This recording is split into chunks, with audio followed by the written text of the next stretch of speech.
Welcome back to the MPU3422. Today we are going to look at a very important TRIS tool. Last week we already saw ideality. We saw a tool called Ideality Map. We know that TRIS can help us identify products that will be winners. Now we're going to look at a tool that helps us to analyze a problem, right? So function analysis is an analytical tool which identifies functions. It identifies the characteristics of the functions, the cost, and also elements of the supersystem. So we're going to see what all these things are in today's class. But before we look at function systems, we need to know that functions exist to make objects gain value, right? So every product that we think about in terms of either when we produce something, we buy something, we intend to have something. I mean, when we purchase these products, what we are really looking for is the function. We are looking for functionalities, right? When someone buys a handphone, what he or she would like to have is a tool that helps him or her to communicate. So we normally refer to products as an encasement of functions, right? So today's class, these concepts will just come out. I mean, they become something that you need to know and you need to assimilate these things, right? So in looking at functions, we need to also realize that there's something called engineering systems. Engineering systems are what we represent to a concept of a product, right? An engineering system performs a function, and this function produces a result. So this is what I wish to share with you before we begin today's class. Functions are extremely important because they help us to get our job done. Hello, my friend. Hello, we meet again. Yeah. What brings you here today? Just now, I heard that you talk about function. Yes. So what is your function here? That's a good one. Well, I have to go back and reflect what my function is. Okay. Because For me, is you talk about product, we talk about function. You say people buy function, not a product. How could I buy a function? For example, this mobile phone. If this mobile phone is, I can have a function. For example, it just inform me where I'm going, whatever. So I can use other mobile phone to inform me rather than buying that one. but maybe I can help you. Yeah. Can I borrow your phone? Yeah, don't break it. I will be very careful. Today I will not break anything. Okay then. Right? Now, when we all purchase a product like this, there is a purpose, right? Can you tell me why you purchase this product? Because it's always inform me. People can get in touch with me. I can use WhatsApp. I can. Exactly, my friend. Yeah. You have actually explained that you didn't buy this box because you needed a box. Okay. You needed a tool to help you to communicate, interact with others. But at the same time, if you look at advertisements of companies that sell phones, what they will tell you is, discover the better you. Dengan teknologi cahaya yang lembut, anda pasti nampak menawan walau di dalam gelap. So they are trying to sell you another function which helps you to identify with a higher self, you know. So in some sense, I mean, when I say higher here, it means that they are projecting an identity for you which you desire. Okay, then when you talk about function, you talk about the other function, created another function, which is the improvement. So how this tool can help us to create another function which is already there. I beg your pardon? Because, you know, for example, this mobile phone, I want to create another mobile phone. How does function analysis help me to create that? All right, so let's get into today's lecture. That question really brings us closer to what we need to know about functions. Thank you very much for that. Yeah. We will talk about later. Now I'm just going to tell you what this function means to the object. Okay. Right? Every object that we used as a system, right? Every object that we use as a system performs some useful function.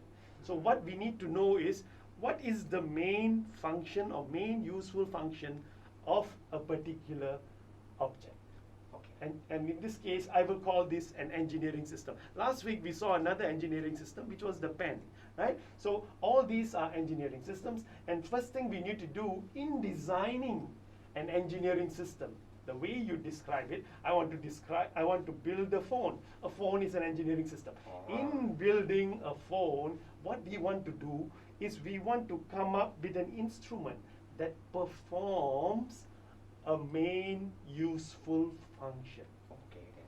So meaning that that system can be broken down into a small part component, and that component will interact each other to perform the Well, I haven't actually talked about the function, Wow. the components yet, Yeah. right? Now, what makes a product, for example, right? What makes a product? A product is made of components. So in the TRIS terms, how we will say it is, this system consists of subsystem components. The components we refer to as subsystem components, and the subsystem components interact with each other to perform the main useful function. I Right? got it. Yeah, I got it. And well, there's something else you need to know about the interaction between the components to perform this function. They also interact with external components. Oh, yeah, definitely, yeah. Right? For example, this phone is held by my hand. Yeah. Right? The hand has nothing to do with me communicating, but it supports. So it is a supersystem component, and a supersystem component is any component that is outside the main system, but supports or interacts. Oh, that's why they designed the button near to the. It's very easy to click. Oh, now I Very know. good observation. Yeah, now I know. And maybe in the future they will design a phone which is like a very you can scratch over there here and put it in a pocket. Bye bye. In performing function analysis, we will construct function models, right? And building function models consists of 3 steps. The first step involves component analysis. The second step involves interaction analysis. And the third step is in constructing a function model. So let's look at the symbols that make up the function model, right? The first symbol that we have is the square representation, which is for all the components. Well, it can be long like this. It can also be short, as what you see here, right? And then there is a special component which is kind of curved at the edge. Well, this is a product, right? So a product is actually a supersystem component which is the main object of the function. And all the objects that are shaped like this, I mean, in this form, they are all supersystem components, right? So that's all you need to know about the symbols that make up a function model.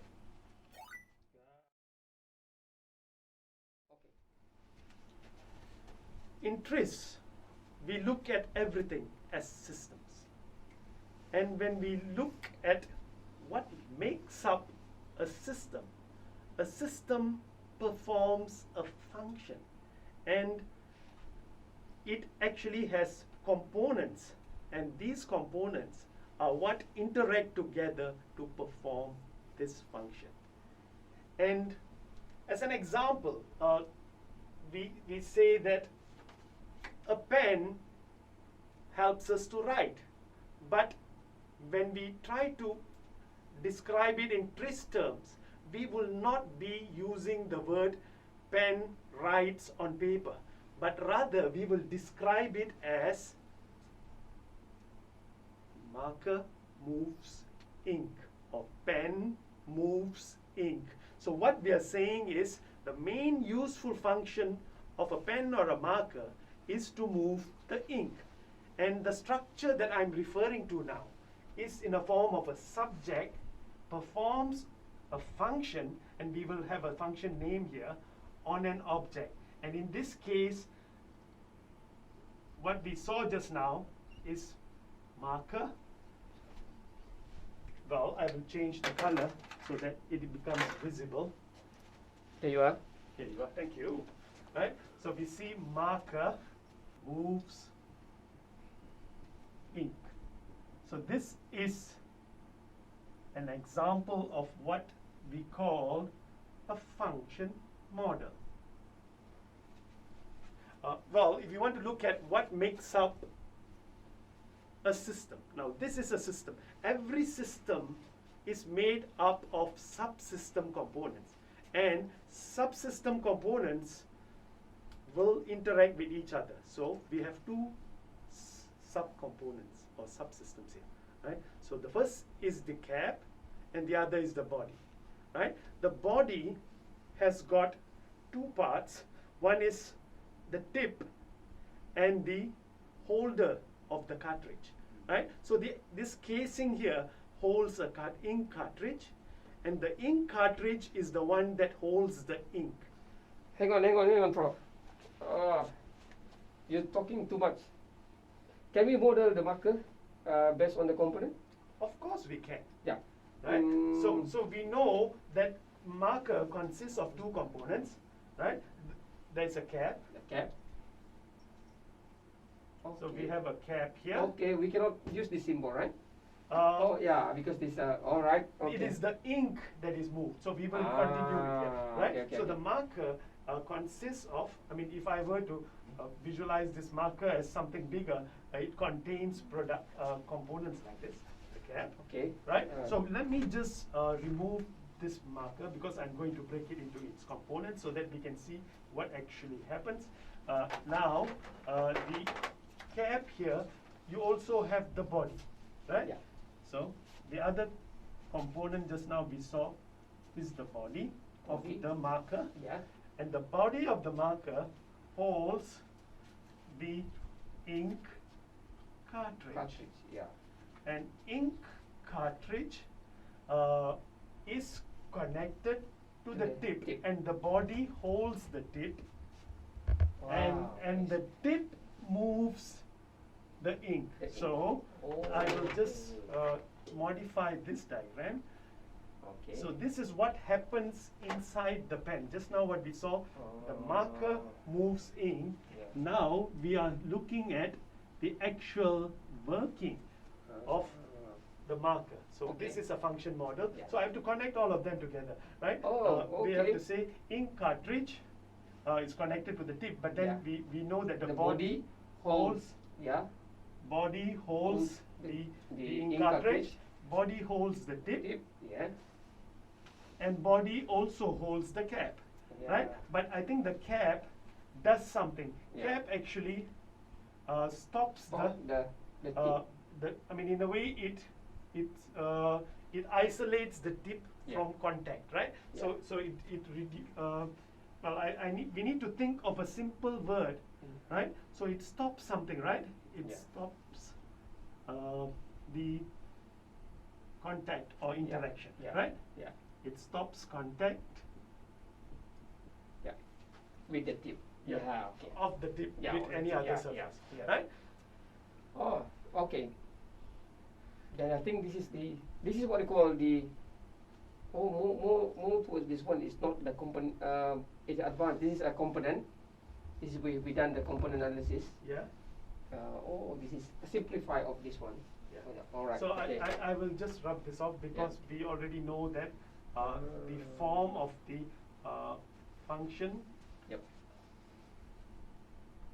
structure which links the object and the subject. We already know it. So what we will see now is the cap performs a function, but what is more important here is even the body is not as important here.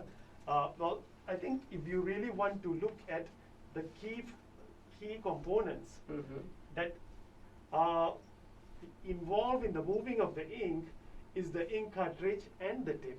Yeah. Right? But then you need somebody to hold them together. Yeah. So that's why. So I think if you need, again, we can rub off the cap here. I mean, if it's not necessary, but in any case, we let it be here first. Yeah. See, whenever the pen is placed on a table, sometimes this part here is sharp. Yeah. It causes harm on the table, you know. So, well, we can even represent the Harmful line. yeah, it's a harmful effect here. So each of this line here means something. How right? about the where we put the super system? So what I thought is Okay. the table here is Another one. sorry. Oh, I you will got a change- magic one. right. So yeah, that's better. Right.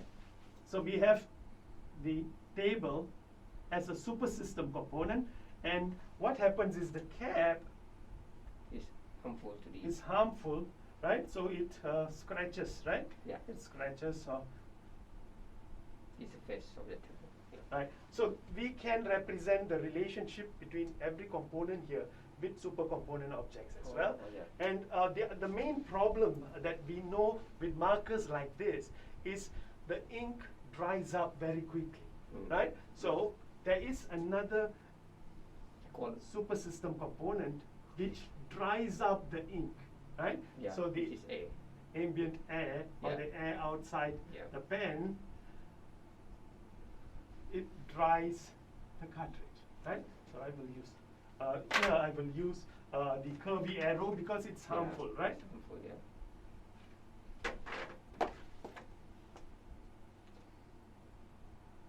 Wow. It's become complex already.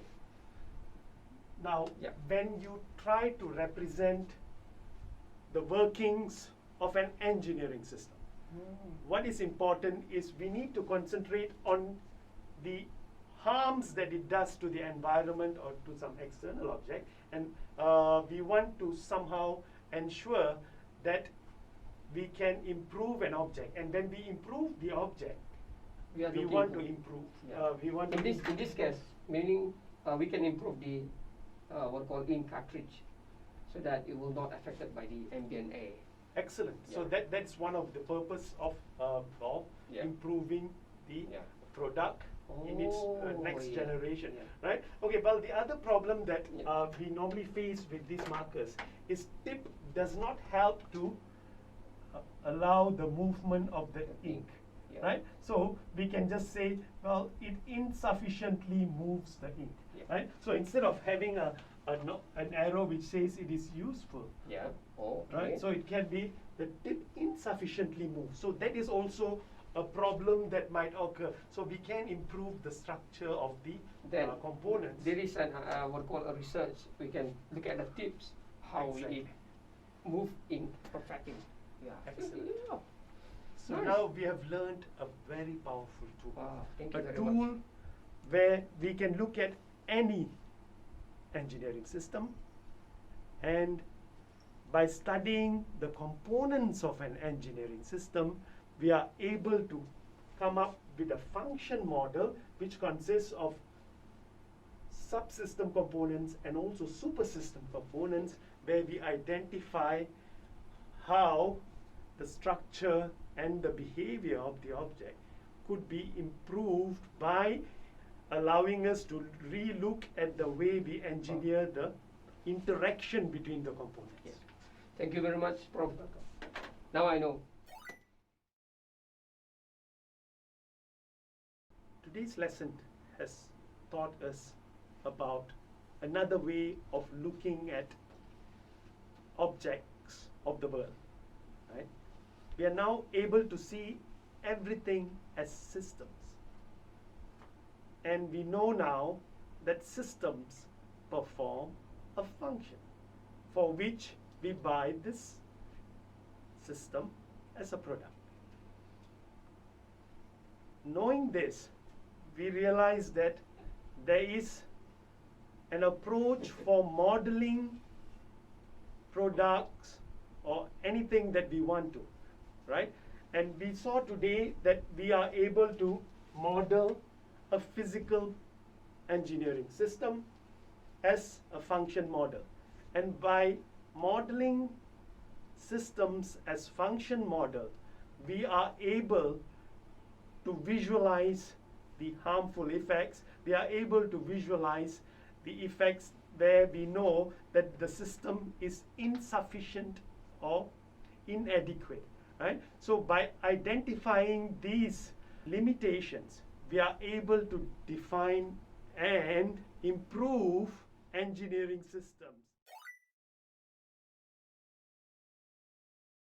When we are able to model systems as function models, we become capable of solving a variety of problems.